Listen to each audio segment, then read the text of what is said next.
আগামী ৫ আগস্ট অভ্যুত্থানের ১ বছর পূর্তিতে মানিক মিয়া এভিনিউতে জুলাই ঘোষণাপত্র পাঠ করবেন প্রধান উপদেষ্টা। সেখানে চলছে মঞ্চ তৈরির কাজ। মানিক মিয়া এভিনিউ থেকে প্রস্তুতির খবর জানাতে আমাদের সঙ্গে এই মুহূর্তে যুক্ত হচ্ছেন সহকর্মী মোহাম্মদ সোহাগ বিশ্বাস। সোহাগ বিশ্বাস, আগামীকালের যে ঘোষণাপত্র পাঠ করবেন প্রধান উপদেষ্টা, আজকের প্রস্তুতি কেমন দেখছেন? শেষ মুহূর্তের প্রস্তুতির কি খবর? গত বছর ৫ আগস্ট শেখ হাসিনা পালিয়ে যাওয়ার পরে সেই দিনটিকে স্মরণ করার জন্য আগামীকাল ৫ আগস্ট একটি ঘোষণাপত্র পাঠ করবেন বাংলাদেশের অন্তর্বর্তীকালীন সরকারের প্রধান উপদেষ্টা প্রফেসর মোহাম্মদ ইউনূস। সেই জন্যই আসলে এই মানিক মিয়া এভিনিউর যে পশ্চিম পাশটা রয়েছে সেই দিকটায় মঞ্চ প্রস্তুতির কাজ চলছে। আমি সকাল থেকেই আপনাকে যে বিষয়টি জানাচ্ছিলাম যে সংস্কৃতি বিষয়ক মন্ত্রণালয়, শিল্পকলা একাডেমি এবং সংসদ সচিবালয় এই তাদের যৌথ উদ্যোগে এই কর্মসূচিটি পালিত হবে আগামীকাল সকাল ১১টা থেকে। এখানের যে মূল আনুষ্ঠানিকতা সেটি শুরু হবে সকাল ১১টা থেকে। বিভিন্ন গান, কবিতা মধ্য দিয়ে আসলে এই সাংস্কৃতিক পর্বটি শুরু হবে।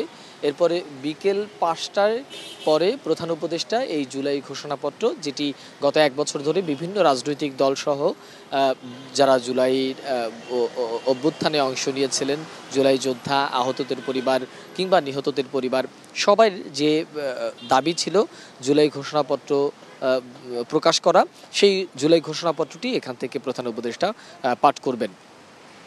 এছাড়া এরপরে সন্ধ্যা 7:30 8টার দিকে সাংস্কৃতিক অনুষ্ঠান অর্থাৎ কনসার্ট রয়েছে সর্বসাধারণের জন্য, সেটি আমাদেরকে জানিয়েছে। এখন পর্যন্ত আসলে এখানে যেহেতু আগামীকালকে সকালের প্রোগ্রাম, সে কারণে এখানে বিভিন্ন ইভেন্ট ম্যানেজমেন্টের যারা রয়েছে তারা কাজ করছেন। মঞ্চ, বিশেষ করে মঞ্চ প্রস্তুতি এবং প্রধান উপদেষ্টার থাকবেন, সে কারণে চারপাশে নিরাপত্তা বিষয়গুলো রয়েছে, সাউন্ডের বিষয়গুলো রয়েছে, সব কিছু মিলিয়ে আসলে এখানে এক ধরনের কর্মযোগ্য চলছে সেটা বলা যায়। তবে এখন আমরা সকাল থেকেই আপনার মাধ্যমে দর্শকদেরকে এখানকার পরিবেশ দেখাবার চেষ্টা করছি। তবে সাংস্কৃতিক মন্ত্রণালয় বা যারা এটার মূল আয়োজক তাদের এখন পর্যন্ত আমরা কাউকে দেখিনি। তবে হয়তোবা কিছুক্ষণের মধ্যে বা দুপুরের নাগাদ তারা আসবেন, এমনটি ইভেন্টের লোকজন আমাদেরকে জানিয়েছেন। তারা আসলে এই এখন কী ধরনের প্রস্তুতি রয়েছে এবং কখন নাগাদ এই প্রস্তুতি শেষ হবে সেই বিষয়টা সম্পর্কে আপনাকে জানাতে পারবো। কবিতা, আসলে এই হাজারো রক্ত স্নাত পথ পাড়ি দিয়ে গত বছর ৫ আগস্ট একটি অভ্যুত্থান হয় এবং সেই অভ্যুত্থানে স্বৈরাচার শেখ হাসিনা সরকারের পতন হয়। এই পতনের প্রায় ১ বছর চলে গেছে।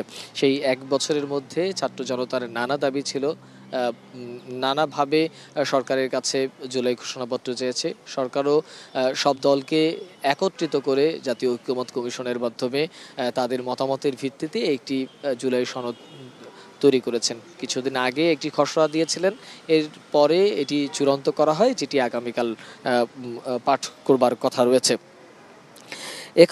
এখানকার আসলে এখনকার পরিস্থিতি মোটামুটিভাবে এটাই বলা চলে। আর যেহেতু এখনও মঞ্চ তৈরির কাজ চলছে, বিভিন্ন ইভেন্টের লোকজন কাজ করছেন এবং আগামীকাল যেহেতু প্রোগ্রামটি হবে, সে কারণে তারা মোটামুটিভাবে আগামীকাল সকালের চিন্তা করেই আসলে এখানের যারা রয়েছে তারা কাজ করছেন। কবিতা, মানিক মিয়া এভিনিউতে এখনকার পরিস্থিতি এটাই। পরবর্তীতে যদি সংশ্লিষ্টরা আসেন তখনকার পরিস্থিতি জানাতে পারবো।